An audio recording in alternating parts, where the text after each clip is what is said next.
Have you let it get you yet? People there are saying, how bad's it gonna get? And I've been calling to the sky, please don't let more bullets fly. Have you heard the talk of the cities and the towns? There's a fear from the inside and the coil all around. I've been hoping for my help. Welcome to Critical Mass TV, the Black Rose edition.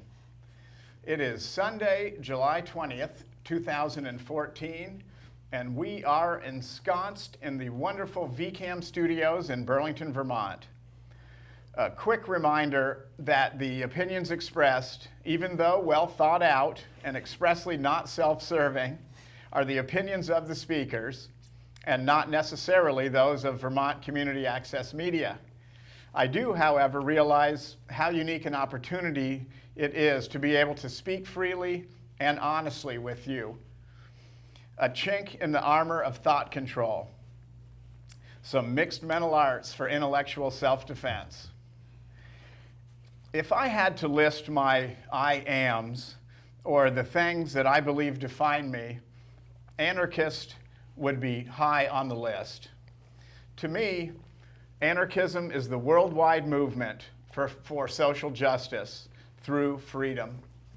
It is a natural, democratic, and egalitarian response to hundreds of years of top-down, authoritarian, greed cult rule that is surely evolving towards the abyss. It is a direct challenge by the working classes and the underprivileged to their oppression and exploitation. It stands opposed to the insidious growth of corporate and state power, which clearly serve the interests and wants of a few at the expense of the rest. In an anarchist society, writes Stuart Christie, mutually respectful, sovereign individuals would be organized in non-coercive relationships within the naturally defined communities in which the means of production and distribution are held in common. Ultimately, only struggle determines outcome, and progress towards a more meaningful community must begin with the will to resist every form of injustice. Tonight, we are going to begin putting these words into practice by starting a conversation about the ongoing and current horrors in Gaza, by adding context and a critique of the effects of domination and control. We will try to gain an increased understanding of what corporate media calls intractable problems. Real power originates among the people, and we have, together, the right to wield it. So tonight I am joined by Colin Flood and Emily Reynolds, both members of Black Rose Burlington. And I mean, this is just kind of a joke, but it's been a while since the Burlington Market had a TV show based in anarchist thought. You guys, what do you think? I'd say maybe never, but I'm just guessing. So we are going to watch a short video that will begin to build some context, and after we watch this video, we will be right back for some discussion. So Elizabeth, could you play that first video for us? So 2 days ago, Israel launched a bombing campaign dubbed Operation Protective Edge against Gaza that's still ongoing. But despite the horrors on the ground, the mainstream media seems to only be telling one side of the story. Take a look at this. From the Wall Street Journal, Israeli air defense intercepts more rockets as fighting continues. And the LA Times goes on to declare that Palestinian rockets reach farther into Israel. And lastly, the New York Times makes it seem like there's an equal playing field by stating Israel and Hamas simply exchange fire. Well, I guess I really can't expect more from a media apparatus that essentially works as stenographers for the U.S. government. Let's take a listen to what the issue is being framed by the White House. We strongly condemn the continuing rocket fire into Israel and the deliberate targeting of civilians by terrorist organizations in Gaza. No country can accept rocket fire aimed at civilians, and we support Israel's right to defend itself against these vicious attacks. At the same time, we appreciate the call that Prime Minister Netanyahu himself has made publicly to act responsibly. Wait, what? Acting responsibly? I must be in the twilight zone, because to me, the collective punishment of an entire population is the opposite of responsible. So, what's the reality on the ground? Well, just in the last 24 hours, Israeli forces have conducted airstrikes that have struck 160 sites in Gaza, according to the IDF. In total, 550 sites have been bombed. And considering the fact that Gaza is one of the most densely populated places on Earth, with over 1 million inhabitants, any aerial strike conducted in the region almost certainly means civilian deaths. In fact, at the time of this broadcast, the strikes have killed at least 53 Palestinians, including 8 children and an 80-year-old woman. According to the Palestinian Minister of Public Works and Housing, at least 50 homes have been destroyed so far and 1,700 damaged. So when the IDF talks about hitting, quote, Hamas targets, remember that Hamas is the democratically elected leadership of Gaza, which could mean any government building or social services for Palestinians. So while the U.S. government can go on and on about Israel's right to defend itself, take heed of the increasing death toll in Gaza and the fact that no Israelis have yet died as a result of Hamas rockets. Look, I denounce deadly force on both sides, but it's important to not frame this as a cycle of violence that's equal. One is the colonizer-oppressor, the other, the colonized oppressed. As IDF General's son Miko Piled said just yesterday on the show, there are 2 choices for Palestinians in occupied territories: to completely surrender or resist. And resistance is what we're seeing now. I'm sick of my Palestinian friends losing their friends and family every time Israel goes on the offense against innocent people living in an open-air prison. So if demolishing homes, conducting mass arrests, and bombing civilians is, quote, responsible, I shudder to think how many people have to die in order to define irresponsibility. Okay. Well, like I said, we're just working on building a little context for our discussion. And to continue that, Emily is now going to read us a brief essay that is entitled Israel-Palestine Roots of the Conflict. Why don't you have at that for us, Emily? Okay, thank you, Red. So around the 19th century, the area then internationally known as Palestine was part of the Ottoman Empire. The vast majority of the indigenous population were Muslim, with a minority Christian and a smaller minority Jewish, about 3% of the population. The indigenous Jewish community were not involved in nor supportive of the Zionist movement. Zionism, or Jewish nationalism, has the core belief that all Jews constitute one nation and not simply a religious or ethnic community. Zionism was influenced by nationalist ideology and by European settler colonialism, and its goal at the onset was the concentration of as many Jews as possible in Palestine and the eventual establishment of a Jewish state there. The Arabs of Palestine were overwhelmingly opposed to an exclusively Jewish state and to the large-scale Jewish immigration which led to the evictions from their small farms, which had been sold to settlers by their landlords. Palestinian resistance climaxed in 1936 to 1939 when, after the failure of a long strike, a national revolt was attempted. The revolt was defeated by the British, who had been in control of the area since the First World War. After the Second World War, survivors of the Nazi Holocaust were not really given a choice of places to which to emigrate. On the other hand, the indigenous Arab population rejected the idea, accepted as natural in the West, that they had a moral obligation to sacrifice their land to compensate for the crimes committed by Europeans. In 1947, the UN General Assembly voted to partition Palestine into 2 states, one Jewish and the other Arab. Days after the adoption of the UN partition plan, fighting began between the Arab and Jewish residents of Palestine. By the early 1948, the Zionist forces had secured control over the territory allotted to the Jewish state in the UN plan, as well as the territory assigned to the Palestinian state, and Zionist leaders proclaimed the State of Israel. Neighboring Arab states, whose rulers had territorial designs on Palestine, then invaded Israel-Palestine. By 1949, half the proposed Palestinian state was occupied by Jordan, and the Gaza region was divided between Israel and Egypt. During this conflict, massacres of Palestinian people took place, and around 750,000 fled or were expelled.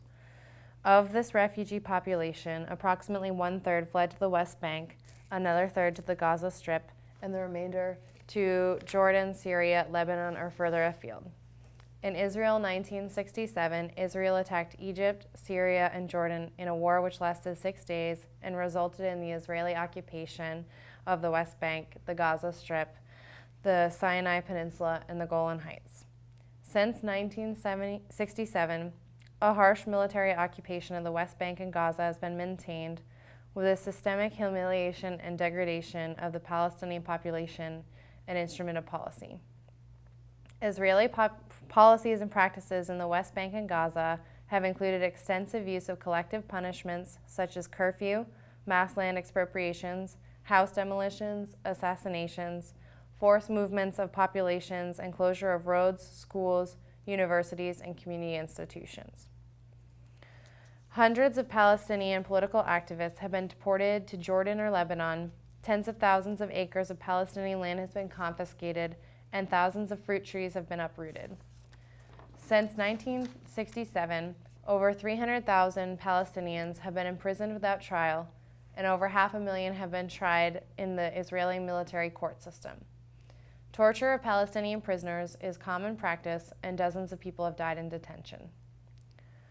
Within Israel, the minority Palestinian population live as second-class citizens. Israel is the only state in the world which is not the state of its actual citizens, but of the whole Jewish people, who consequently have rights that non-Jews do not.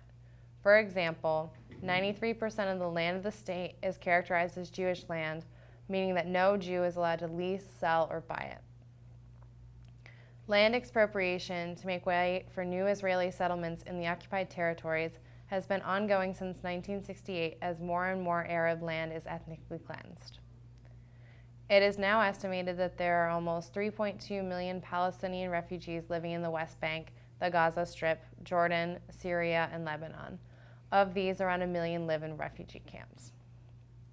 Israel's reign of terror in the occupied territories, accompanied by its policy of blocking economic development, aims at driving large numbers of Palestinians to emigrate and to convert the remaining population into a captive market and cheap labor force for Israel, with the eventual aim of integrating the occupied territories within Israel. The first Intifada, a mass uprising against Israeli occupation, initially involved hundreds of thousands of people, took place from 1987 to 1992. After the failure of the Oslo Agreement, the second Intifada began in September 2000. Israel's military response to the uprising and guerrilla war escalated in intensity and scale throughout 2001 into 2002, culminating in the recent military attack of the West Bank and Gaza Strip, where the Israeli military has completely demolished entire sections of refugee camps and massacred hundreds of Palestinians living there. Villages and towns throughout the occupied territories have been raided, civilian homes shelled and demolished, electricity and water supplies cut, people assassinated, and thousands of residents detained at military bases. Medical personnel and ambulances attempting to evacuate the dead and wounded have been shot at and ambulances destroyed. The role of the United States. Israel's economic and military development is entirely dependent on massive material and military support from the United States.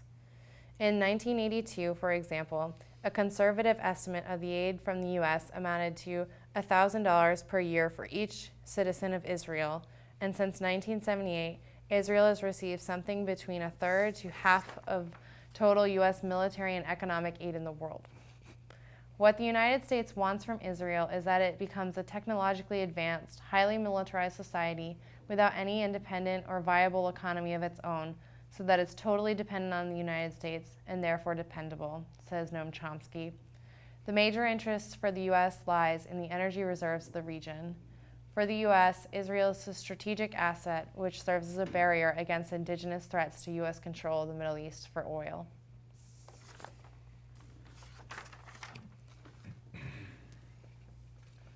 Okay. Well, Elizabeth stepped out for a moment. Thanks, Elizabeth. We're done with that section. All right. Thank you very much for showing those for us. The whole issue is it's just, emotionally, it's after watching the videos and just being tuned into the events on the ground now, it's very tough to discuss, and I know the three of us have a lot of empathy for everyone on the ground, but the Palestinians are being obviously grossly mistreated.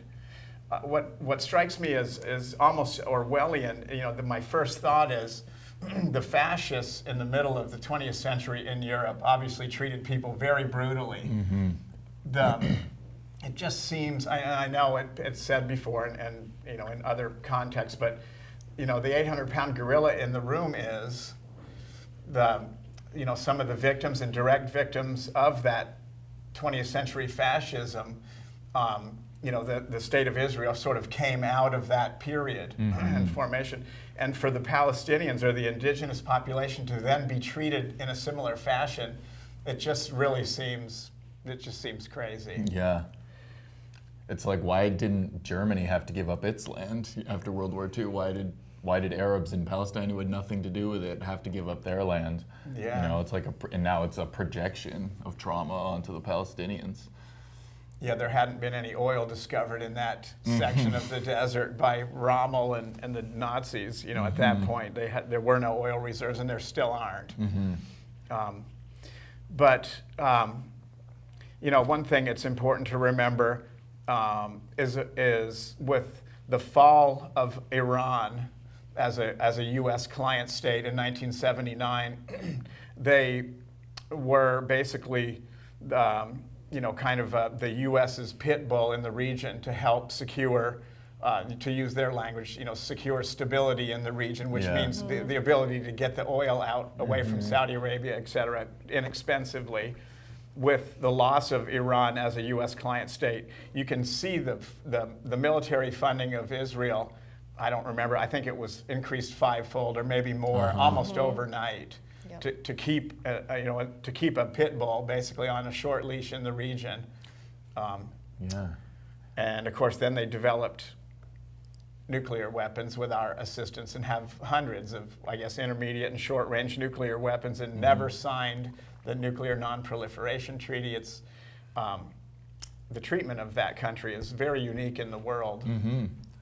Yeah, and without the support of the U.S. government, it would be impossible for Israel to do what it does. It gets all kinds of privileges, like when the U.S. talks about, Iran should never get a nuclear weapon and how terrible that would be, and we need a nuclear weapon-free Middle East. Most people say, yeah, we do need a nuclear-free Middle East, so let's start with Israel. Yeah. And time and time again, the countries of the world, the UN General Assembly votes to condemn Israel, and every time the U.S. and Israel are the only countries that stop it. Yeah, and which gives us like a responsibility as Americans, because without our tax dollars, Israel's occupation of Palestine would be unsustainable.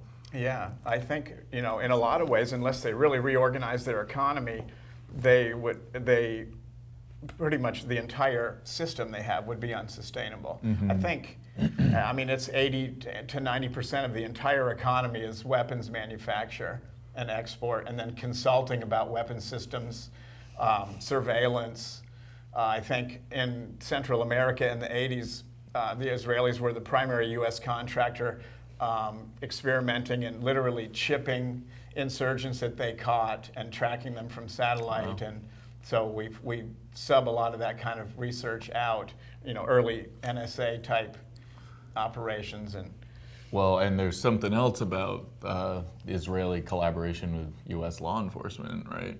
Yeah, when I was working in the Occupy movement, there was a lot of talk of the U.S. police being very attached to the Israeli military police, and I was told by Sherling that most of his squad, if not all of them, had trained with the Israeli counterinsurgency team. So the people who are working mostly to keep down the protests in the United States or to keep down uprisings here are the same people who are going to Israel, which is very highly militarized, and learning how they're keeping down their indigenous population and bringing those same tactics over here. They're bringing it especially to like Muslim communities, and they're really surveilling almost every mosque in America. And so a lot of the same problems that they're seeing in Israel are also really attached to us here, and like our struggles are very tied together. Which certainly with any, if protest movements did start to increase in size and intensity, they can scale out that oppression training to cover all demonstrators and all forms of protest.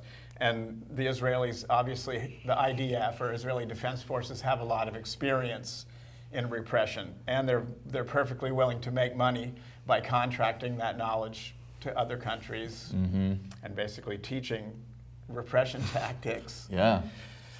And it's coming to it's like Noam Chomsky said that you quoted, that it serves U.S. interests very well to have Israel just as a completely militarized apartheid state, approaching a fascist state in the region, because that keeps Israel dependent on the U.S., makes it a dependable client in the region, and also it's this great training and practice ground for repression, because it's got this captive population that's trying to resist, and they're learning a lot about how to break up protest camps. And I think what I find really interesting, or have been finding really interesting, is how much this agenda is really coming from the elites. Like, I remember reading Caliban and the Witch, and a lot of people assumed that like a lot of the witch hunts that happened, especially across Europe, were like being driven by like mass hysteria or like sexism among the like peasantry or the working class population. And the same thing is kind of being drawn about in Israel, how there's been like, you know, these shootings of Palestinians and like just like blatant crazy racism. So like the elites are like, oh, we're not like setting up a racist apartheid state. That's like these crazies among our population, you know, like, you know, just these random Israelis are doing these acts of violence, where really like right now we're seeing the heads of state calling for mass genocide if people don't flee the area. They're saying like, if people don't flee Gaza, unfortunately, we're just gonna have to bomb all the civilian infrastructure, because they should have listened to us, and for their own protection, since they didn't do that, now we're justified in killing them, which just is newspeak if I've ever heard it. And really this like regime is being called on by the highest in the government, where I was talking to my roommate and she was saying that they surveyed most of the Israeli population, and actually a vast majority was opposed to the occupation, in the same way that the vast majority of citizens living under so-called United States are opposed to the United States intervention in other places. So it's really not a working class agenda. It's very much being driven by the ruling class of Israel tied to the ruling class of the United States, and they need a united front. Yeah, and we will see later in the show how there's a lot of resistance, militant working class resistance within Israel itself to the occupation. Just as here in the United States, there's a lot of work that we're doing to end America's role in the conflict. Because it is, like these state structures that control populations. You know, they have lives of their own. They have prerogatives of their own that have nothing to do with what's best for their so-called people. Right. Yeah. Usually, people are used a lot in propaganda and trying to convince other people to do things or to believe a certain way. But when you boil it right down, the people on the ground usually have almost no value to the big, economic, forces or whatever playing out. So they're very convenient scapegoats. If you ever, just following the supposed like Middle Eastern peace process that that people are always talking about in politicians and negotiating, if you look at what the peace that they are trying to achieve is, it's like absolute subjugation by Palestinians with very little rights, and then complete domination by Israel over their lives. And that would be, in some twisted form, that's the level playing field. That's the peace that they have to suck up to if that was ever to move forward. It's like if you're getting mugged and you say, if you'll just give me your wallet, then you and I can live at peace. You know? Every day. Right. You got to give me the wallet every day. Right. Yeah. And then we can get along. Yeah, like what's wrong? Why won't you come to the table? I'm you know? getting your milk money, man. Yeah. Yeah, and that's the reality that people who live in the Gaza and the West Bank and Palestinians around the entire region have to internalize every day, you know, which is, you couldn't tell somebody that they're a second class or second tier person any more clearly. And that will never, ever lead to a meaningful peace. It can't possibly. Yeah. So, And even consider like the state, you know, Hamas, which is seen, you know, here we hear the word Hamas and think terrorist organization, in which, you know, whatever we think of the Hamas government, and I'm sure people in Palestine have a lot of negative thoughts about Hamas, but it is like officially the democratically elected government, and like we're sitting here, you know, the UN or the United States or anything that's like the big power and the big money are seeing this as a terrorist organization, and that's the official state representation that the Palestinian people are getting, and they don't even officially have a state under the UN right now. So they're Yeah, a terrorist group is just an army that can't afford an air force, you know? yeah. Because, I mean, again, condemning violence on both sides doesn't mean ignoring the humongous imbalance in firepower. Like, if you come after me with a tank, you know, and I shoot a bottle rocket at you, yeah, it's not nice to shoot bottle rockets at people, but again. Right, it's very disproportionate. Yeah. And that's what's accepted as the level playing field again. I read a quote the other day that's a, you know, kind of a ripoff of a familiar phrase, and it was called voting while Muslim. And you know, the European Union and the United Nations found that the elections in Gaza that brought Hamas to power were as free and fair as any Western country's democratic elections in every measurable metric. So, And compared to our elections, which are all, you know, basically just advertising campaigns for big corporations. it's total hogwash. And what Hamas had done very effectively was build a pretty extensive social services network and really providing a lot of assistance on the ground, meaningful assistance to Palestinian people in Gaza day to day, and worked from that into organizing a political party and a force. And we should remember that during the Cold War, all the secular Arab nationalists, all the leftists, all the working class militants were destroyed by the US, by the CIA, by client states in the region. And the only resistance left to fill the vacuum against US colonialism was these Islamic fundamentalist groups. You know, and it's like, if you don't want to empower groups like Hamas, you should not be attacking populations and destroying their political representatives. right. You know? Right. If you take the organically developed political structures that the people have come up with themselves and eliminate them or kill them all, and then insert your own, you know, leadership structure. It works for the short term, and it works for extracting resources and making billions of dollars, but it does not bring long-lasting stability and peace, and it can't. Right. And so I think we should move on to our next video, and we can always get back and continue our discussion after that. So we have another video, if Elizabeth will play that for us.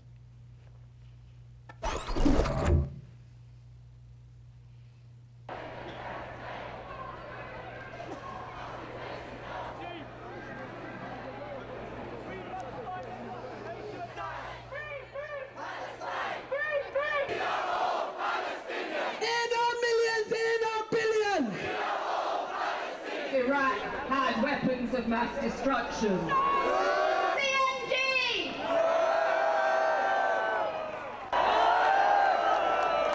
Assalamu alaikum, everyone. The lies by the Israelis continue.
Alle mit!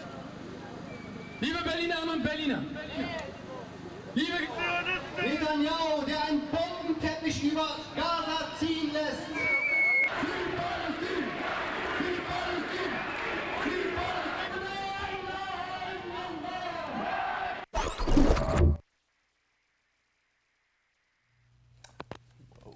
So each one of those videos from cities around the world were protests that happened yesterday. All of those in solidarity with the Palestinian people and calling for the end to the Israeli military incursion into Gaza immediately. So Burlington had a rally yesterday, did they not? Yeah, we actually had 2 rallies this week and a panel on Thursday, and there was a huge turnout. A lot of people from the Muslim community came out, and we had a great speak out, great presence on Church Street, and I hope that we can use it to build some momentum and to make connections with people so that we can actually start to do more than protest and start to actually apply some pressure at the political and economic level. Because Palestinian organizations have been pretty unanimous in calling for a campaign from the international community of boycotting Israel, divesting from Israel, and putting sanctions on Israel until such time as it ends the occupation. And so at some point, very soon, we're going to start pressuring companies in the area to divest from Israel. This is the same strategy that was used in South Africa in the 1980s to end apartheid, and it was successful. So we're hoping to replicate that here because it is an anti-apartheid struggle. It's the same situation. So yeah.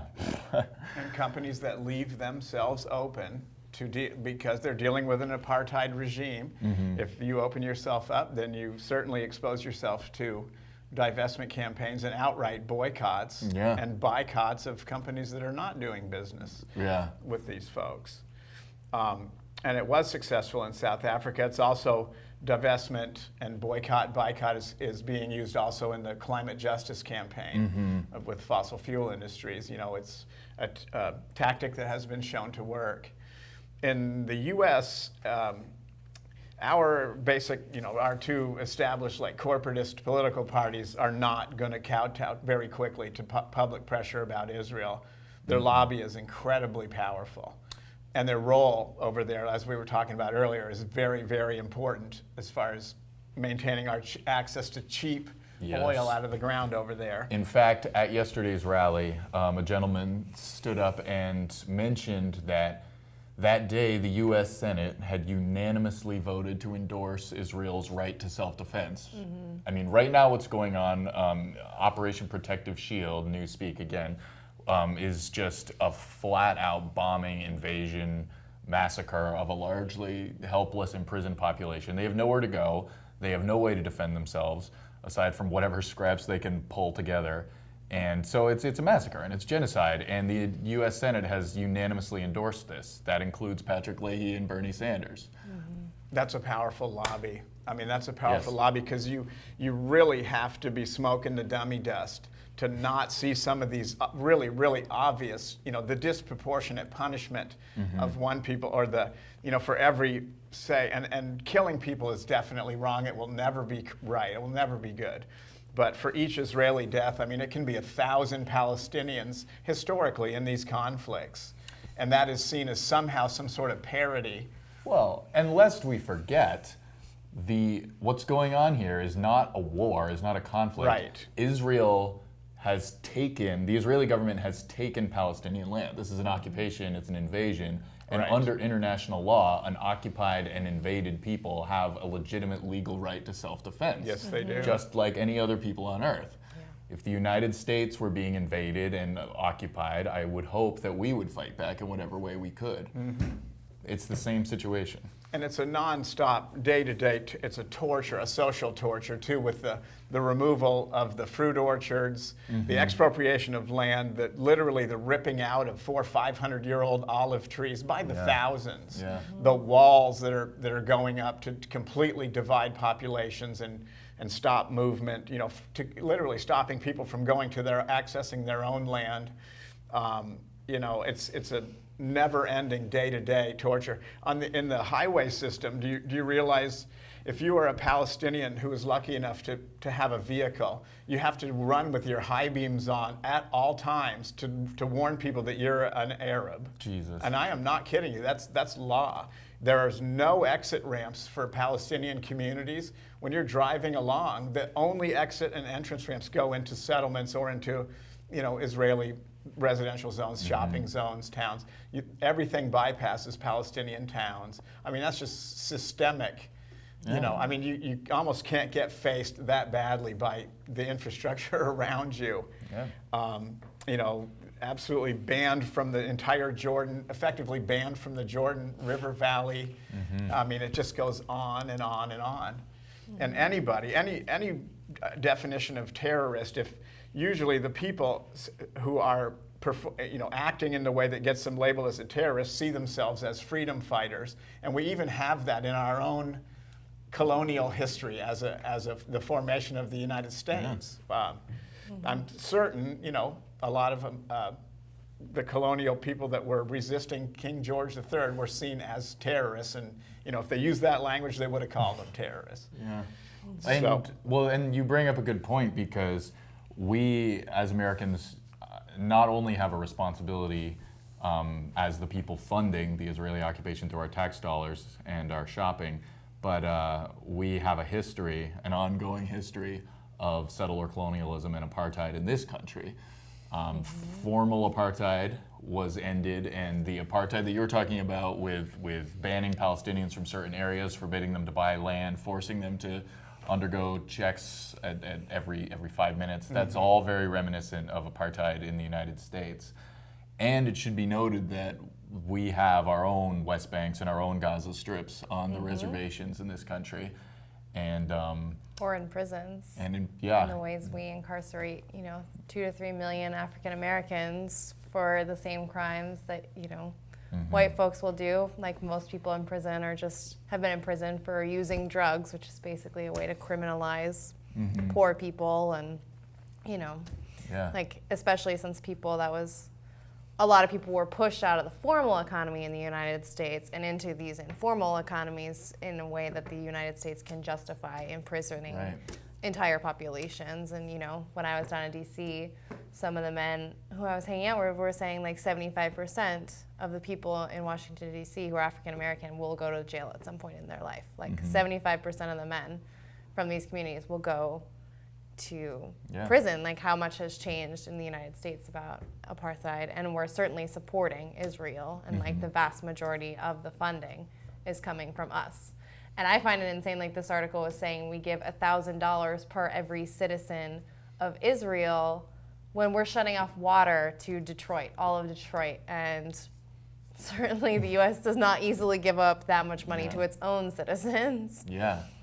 And the point, I think, is to recognize that it's not a single issue. It's not we're focusing on the Palestinian cause on this show, but I bring up the other aspects of this because it's really about a broader anti-imperial analysis that we as anarchists, that the Black Rose Federation has. And so that we're not hypocrites, and that we focus on Palestine as Americans who have a responsibility, but we also have a responsibility to stop the ongoing dispossession of Native peoples in this country, and we have a responsibility to end white supremacy in this country, and so on and so forth. Yeah, and our imperial impacts around the world, as the United States, definitely using what we could define as service areas like Central America or Asia, where a lot of the products that we buy now are manufactured in factories where the conditions are horrendous and being, where workers are clearly being mistreated. The economic imperialism it's still vast.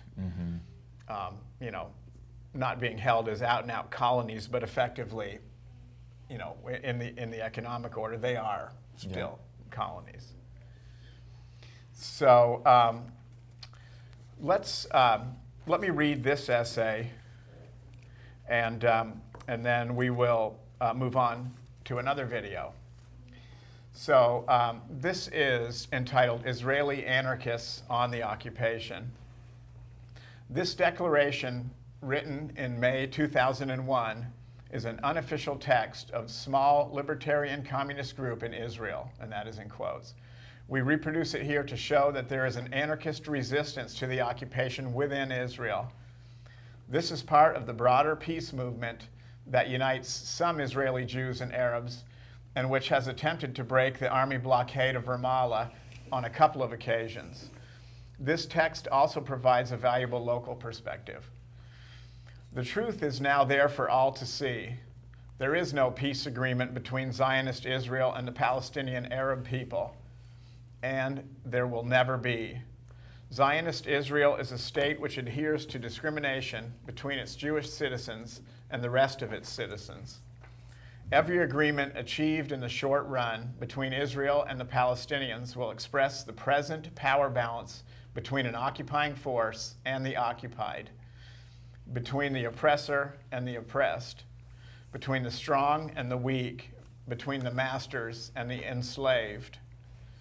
The solutions suggested for the present are based on compromise between two sides that are not equal. The formula for a Palestinian state besides the Israeli state is in the present conditions a big fraud. Even if Israel will agree in the near future to the establishment of such a state ruled by the Palestinian Liberation Organization, it will necessarily be like a Banthusian in the time of apartheid in South Africa, a state inflicted with high unemployment, flooded by hundreds of thousands of returning refugees, while a very high percent of its population will be dependent on the Israeli economy. This is the reason we do not find any value in searching for or offering any solution for the present or the near future.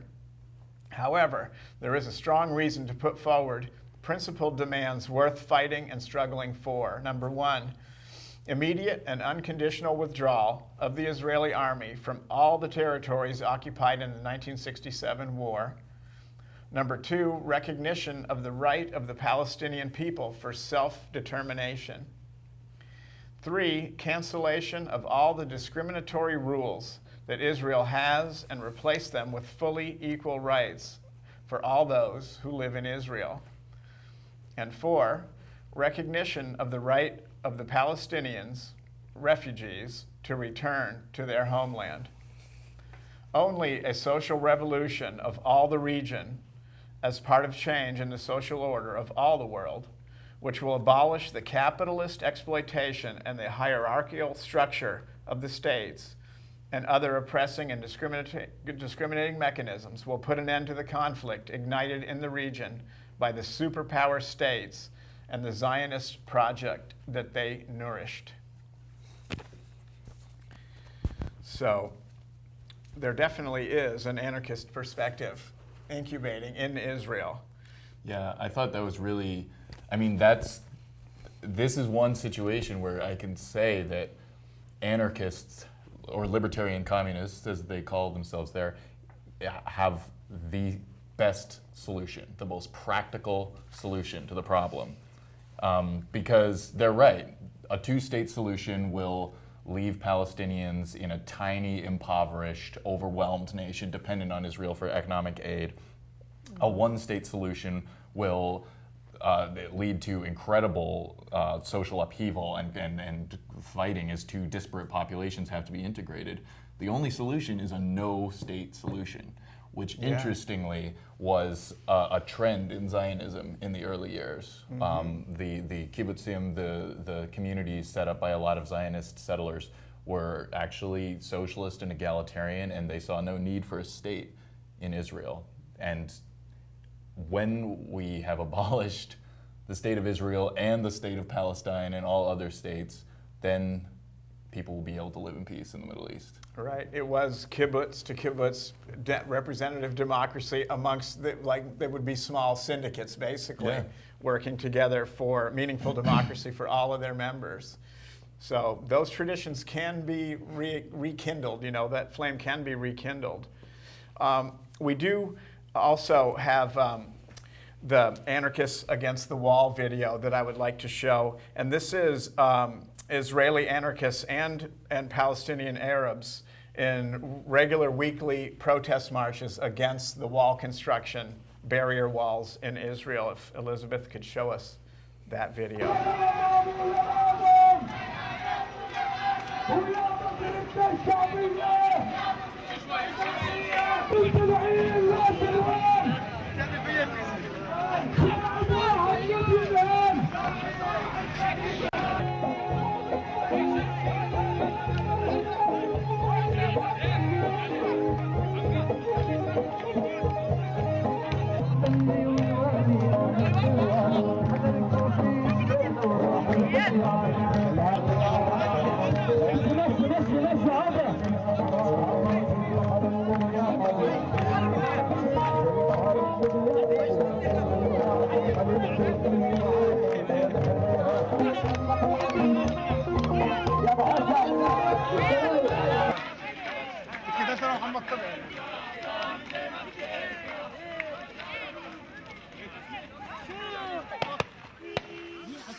You know that?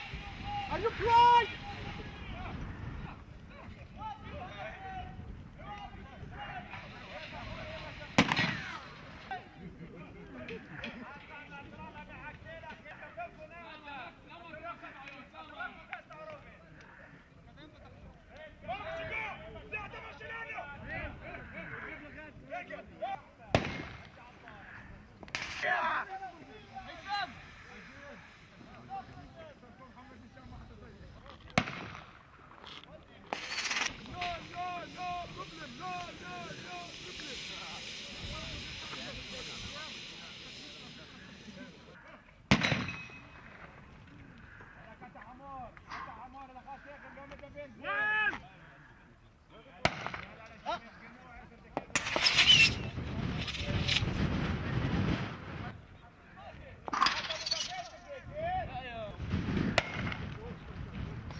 أحمد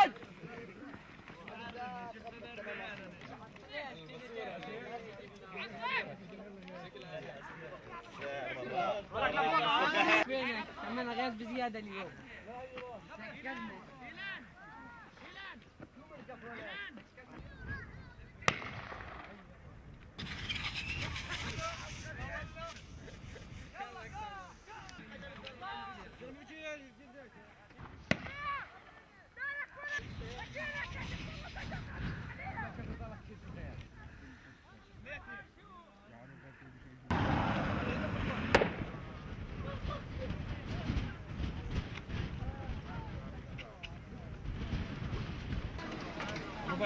وانا بالشوش.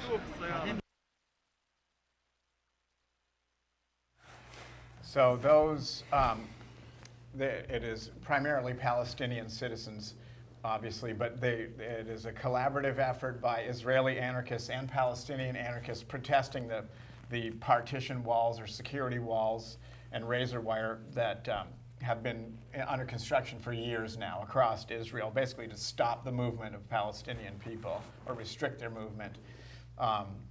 So I just thought it was important to watch that video. That's what happens in their weekly protests every single time. That's the conclusion each time. So speaking of conclusions, Emily, why don't you give us your talk about what we're doing next and next steps? Yeah, so we at Black Rose hope you all enjoyed this segment of the show. This was produced by Black Rose Burlington, which is part of a new national federation of anarchist groups across the United States, working together to fight colonialism and imperialism, capitalism, white supremacy, cis heteropatriarchy in the state. If you're interested in any of these issues, feel free to like us on Facebook, which is Black Rose Rosa Negra Burlington. Look for this show on Critical Mass TV's YouTube channel, and tune in for our next show, Sunday, August 17th at 8 p.m. on Channel 15. We're going to be doing shows, hopefully regularly, but our next one is the next month, and the show's going to go through 6 departments. Could you explain the organizing departments? Yeah, we're basically going to tackle 6 different ways of looking at systems of oppression, which will be imperialism, prison and repression, ecology and the planet, housing, labor, and education. And again, there's an escalating movement against corporations that invest in Israel in Vermont, so stay tuned for that. We'll definitely have more information about how you can participate in ending the occupation on our next show. Okay, well again, thank you for tuning in. We are going to conclude today's show by playing a rap song and a rap from the artist Low Key. So Elizabeth, one more time, if you could show that final video, I'd appreciate it. This is for Palestine, Ramallah, West Bank, Gaza. This is for the child that is searching for an answer. Wish I could take your tears and replace them with laughter. Long live Palestine, long live Gaza. Palestine, Ramallah, West Bank, Gaza. This is for the child that is searching for an answer. Wish I could take your tears and replace them with laughter. Long live Palestine. While we listen to tunes made by ignorant fools, Israel blocked the UN from delivering food. They bring in the troops and you won't even glimpse of the news. They make money off the products that we're quick to consume. And it's not simply a question of differing views. Forget emotions, this is facts. What I spit is the truth. Makes no difference if you're a Christian or if you're a Jew. They're just people living in different conditions to you. They still die when you bomb their schools, mosques and hospitals. It's not because of rockets, please God, can you stop this all? I'm not related to the strangers on the TV, but I relate, cause those strangers could have been me. Words could never ever explain the raw tragedy. It's not a war, they're just murdering more rapidly, and we are automatically supporting pure savagery. Imagine how you feel if this was your family.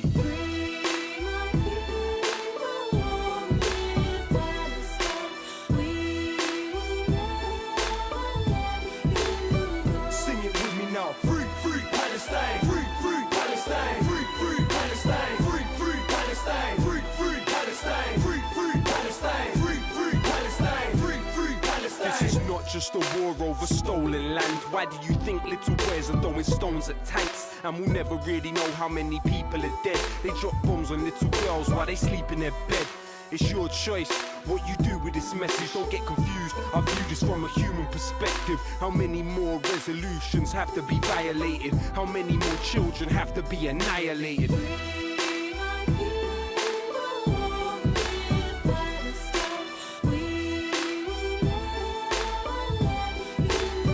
Sing it with me now. Free, free Palestine. Free, free Palestine. Free, free Palestine. Free, free Palestine. Free, free Palestine. Free, free Palestine. Free, free Palestine. Free, free Palestine.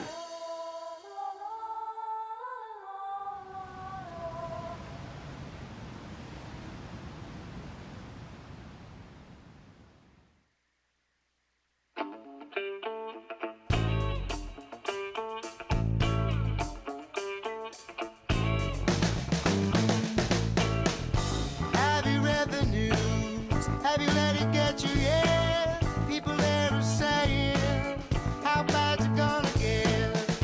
And I've been calling to the sky, please don't let more bullets fly. Have you heard the talk of the cities and the towns? There's a fear from the inside and the coil all around.